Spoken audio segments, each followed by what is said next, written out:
네, 여러분 안녕하세요. 아침에 녹음해놓은 게 다 날아갔네요. 갑자기 대검에서 속보가 뜹니다. 추미애 장관이 10시에까지 시한을 뒀었죠. 근데 그 1시간을 딱 앞두고 대검찰청에서 입장을 나왔네요. 검언유착 사건은 서울중앙지검이 자체 수사를 해라. 서울중앙지검에도 통보했다고. 네, 사실상 추미애 장관의 수사지휘권을 수용한 거죠. 그렇게 하고 깔끔하게 끝내면 되는 거 아니에요? 근데 거기다 또 한마디를 붙입니다. 나는 사실상 총장 지휘권을 상실했다. 왜? 장관 지휘에 관한 소송을 내가 하지 않을 거기 때문에 나는 사실상 식물총장이나 다름없다 하면서 피해자 코스프레를 합니다.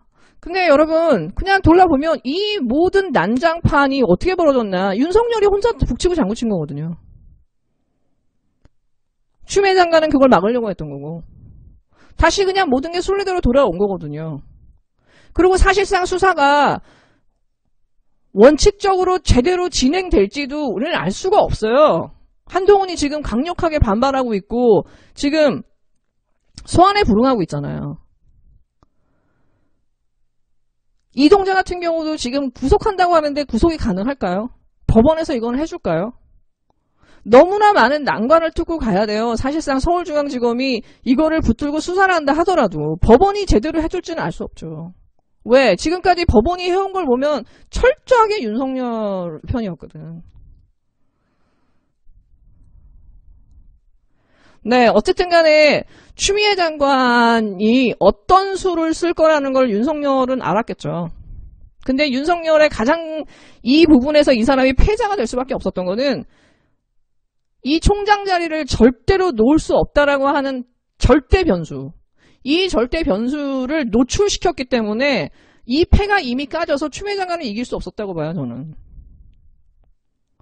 둘이 치열한 두뇌 싸움을 하고 주변에 매파들이 왔다 갔다 했지만 추미애 장관은 그거 하나만은 분명하게 알고 있었을 것 같아요. 이 인간은 절대로 자리를 놓지 못한다. 이 인간 절대로 옷을 놓지 못한다.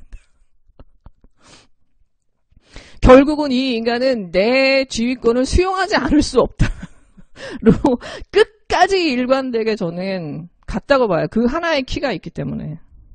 네, 그것만은 변치 않는 변수였죠. 네, 저는 이 윤석열이라고 하는 이 인간 때문에 대한민국이 하루도 이렇게 바람잘 날이 없고 진짜 매일매일이 혼돈의 카오스죠. 왜냐? 원칙을 지키지 않아요. 말로는 원칙을 지킨다고 하면서. 예, 그리고 이런 맨날 꼼수를 부리고 원칙을 지키지 않는데 영웅주의로 이 인간을 포장해주고, 예, 살을 붙이고 의미를 부여하는, 예, 언론과 이 핑크단과 이 입진보들이 있습니다. 그리고 저들이 함께 뭉쳐갖고 마치 진영 싸움을 해서 그냥 진실은 다 딴 데가 가 있는 거예요.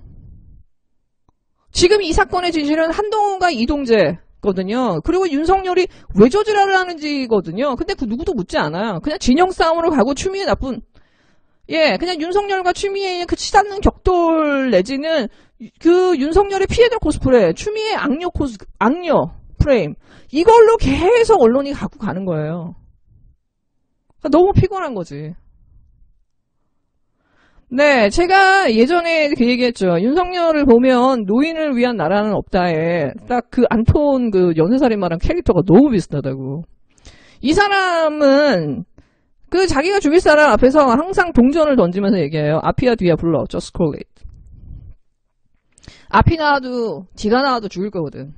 근데 그걸 선택하게 하면서 그 마지막 죽음의 순간 앞에 그 인간의 그 두려움, 그거의 그 혼돈, 그걸 보면서 즐기는 사람이거든요. 근데 이 사람이 그 추미애라고 하는 이 걸출한 이 복병을 만나는 거예요. 추미애 장관이 동전을 던지죠. 야, 앞이야 뒤야. 수사 지휘권 받을 거야 말 거야. 다른 답은 없어. 두 개일 뿐이야. 앞이야 뒤야. Yes or no. 그것만 대답해. 이 앞에서 이 사람은 단 한 번도 이런 답을 해본 적이 없거든. 매번 꼼수를 배웠기 때문에 1번, 2번을 선택할 수가 없거든요. 그러니까 어저께 저녁에 딱 언론 플레이를 하려고 9시 그 뉴스가 되기 전에 6시가 넘자마자 1번, 2번 아니고 3번. 앞면, 뒷면이 아니라 옆면.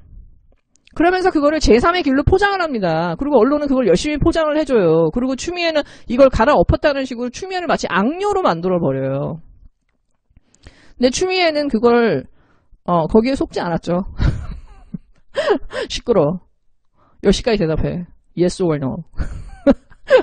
네. 근데 윤석열은 자리를 나올 수 없기 때문에 이 게임은 어차피 본인의 패가 오픈되어 있는 상황에서 추미애는 뭐 제가 볼 땐 이길 수밖에 없었다라고 봐요.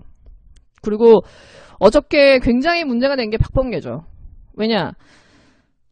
박범계 의원이 사실상 윤석열의 그 주장했던 특임검사안을 월요일 아침부터 들고 나왔거든요. 사실은 제가 이걸 월요일에 방송에서 얘기할까 말까 하다가 분란을 일으키기 싫어서 말을 안 했는데 월요일 오전에 이 김경래의 최강시사에 나와서 그 얘기를 딱 하는 거예요. 그럼 추미애가 그걸 받아야 된다고, 특임검사 해야 된다고. 그리고 다른 방송국에 나와서도 계속 그 얘기를 해요. 너무 의도한 언론 플레이잖아요.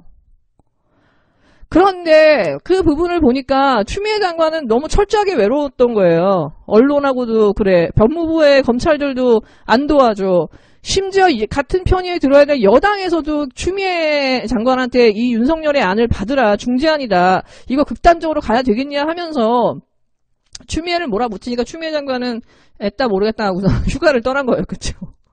그 부분을 어저께 이제 황희석 의원이 지적한 거예요. 그래서 피는 뭐 누가 봐도 박범계잖아.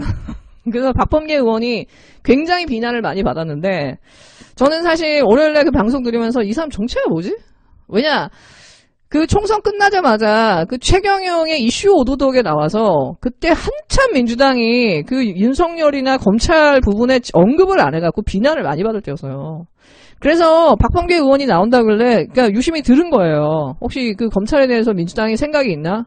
근데 그 사실 최경영 그 기자가 굉장히 집요하게 물어봅니다. 이 최저레이 사건이나 유시민, 근데 이 사람이요 다 뭉개버려요. 아이고 윤석열이 그럴 리가 없네. 아이 그런 의도가 아니고, 아이 그런 사람 아니고 막 이러면서 뭉개버려요. 그래서 방송이 엉망이 됩니다. 내용도 없어. 그때 제가 이 박범계 의원이 그렇게 그 최경영 기자의 질문을 뭉개는 거 보면서 저 사람 뭐지? 이런 생각을 했었어요. 그리고 K 의원은 김종민이라고 딱 떠서 깜짝 놀랐죠. 김종민 의원은 사실은 검찰에 대해서 굉장히 일관되게 비판했던 분이거든요. 김종민 의원일 리가 없다라고 생각이 들고 황희석 그 의원도 김종민 의원 아니라고, 이거 오해된 거 있으면 사과한다고 했거든요. 제가 볼 때는 혼돈이 좀 있었던 것 같아요. 네. Y가 가깝죠. Y. 윤 모시기. 예, 법사위. 예. 근데 저는 이 박범계 의원이 변명이라고 해서 이렇게 변명문을 내놨어요. 사실은 이 특임검사는 추미애 장관의 승인을 전제로 했기 때문에 내가 이거를 받으라고 한 거다. 윤석열 잘못된 거 맞다라고 하면서 변명을 내놨는데 저는 사실은 이거 되게 비겁하다고 생각했어요. 왜냐, 월요일날 오전부터 추미애 그 장관한테 특임검사를 받으라고 했던 그 박범계 의원의 그 방송을 다시 들어보시면 철저하게 윤석열 입장이었어요. 그리고 월요일부터 KBS나 MBC의 스탠스가 확 바뀌어요. 특임검사 받으라는 식으로. 윤석열이 이렇게 장고를 하고 있는데 추미애가 받지? 이런 식으로 이게 스탠스가 바뀌는 거는 제가 볼 땐 여권이나 다른 쪽에서 움직였기 때문에 저는 기자들이 바뀌었다고 생각했거든요. 누군가는 매파는 있어야 되고 누군가는 중재자가 있어야 되잖아요. 만약에 박범계 의원이 그거였다면 전 그 부분에 대해서 박범계 의원은 또 자기의 역할을 한 거니까, 예, 누구나 또 한쪽만을 갖고 갈 수는 없는 거잖아요. 예, 그리고 민주당에도 보수적인 사람도 많잖아요. 중립적인 중도를 표방한 보수적인 사람도 많잖아요. 예. 그런 사람도 많죠. 겉은 수박이라고 하나? 예, 겉에서는 막 핑크당이랑 싸우면서 뒤에서는 핑크당이랑 술 먹고 다니고 막 정부 막 윤석열 욕하고 막 검찰 욕하는 것 같은데 보면 뒤에서 다 이렇게 짝짝꿍하고 있고. 그런 사람도 많죠, 솔직히. 그리고 그런 사람 중에 친문이나 친노도 많죠. 그러니까 사람들이 속는 거겠죠. 진짜 손혜원 의원이 말한 그 정치인은 대중을 속일 수 있다. 저는 그 말이 진짜 명언인 것 같아요. 네, 그리고 어저께 재밌는 뉴스가 하나 있었는데 통합당에서 의총을 했거든요. 근데 그 국회 부의장이 정진석으로 임명돼 있었잖아요. 예정돼 있었잖아요. 근데 정진석이 거부했어. 법사위 받지 않을 거면 국회 부의장 맡아서 뭐 하냐고. 마치 무슨 곡기를 끊는 그런 느낌? 법사위 아니면 죽음을 달라요. 그러면서 그 초선들은 주호영 보고 사퇴하라고. 아니, 주호영이 솔직히 무슨 잘못이야. 그럼 지들이 나가서 정말 싸우든가, 주호영을 앞에 세워놓고서는 주호영이 해오면 안 하는 거예요. 왜 법사위 말고는 아무것도 의미가 없는 거예요. 저 사람들 정상적인 사람들 맞나요? 법사위가 뭔데? 법사위에 그냥 뭐 달랑 몇 명 들어가 있는데 그 몇 명의 의원들이 법사위에 그러면은 무슨 장식품이냐고요. 덕분에 이 사람이 이걸 거부함으로써 심시티 있잖아요. 우리 그 심블리가 국회 부의장하게 생겼네. 나 진짜 이거 장난 아닐 것 같은데. 이 사람한테 의사봉 쥐어줬을 때, 네, 여러분. 핑크당의 정진석보다 더 이제 덜하지 않을 것 같아요. 예, 또 혼돈의 계절이 다가오고 있습니다. 네, 그리고 얘네들한테 진짜 시련이 뭐냐면은, 오늘 그 리얼미터의 여론조사가 발표가 됐는데, 문재인 대통령 지지율이 50%를 넘었어요. 지난주에 40% 붕괴됐다고 난리를 쳤잖아요. 그리고 민주당의 지지율도 2% 올랐어요. 40.9%인가? 핑크당은 30%대가 붕괴돼가지고 20점 얼마, 29점 얼마. 그리고 이제 열린민주당이 4.9%. 아니 지난주에 온 난리를 치고 부동산을 난리를 쳤는데 일단 민주당이랑 대통령의 지지율이 상승했고 쟤네들은 내려갔어. 너무 괴로울 것 같아요, 쟤네들도. 네, 여러분 즐거운 하루 되세요.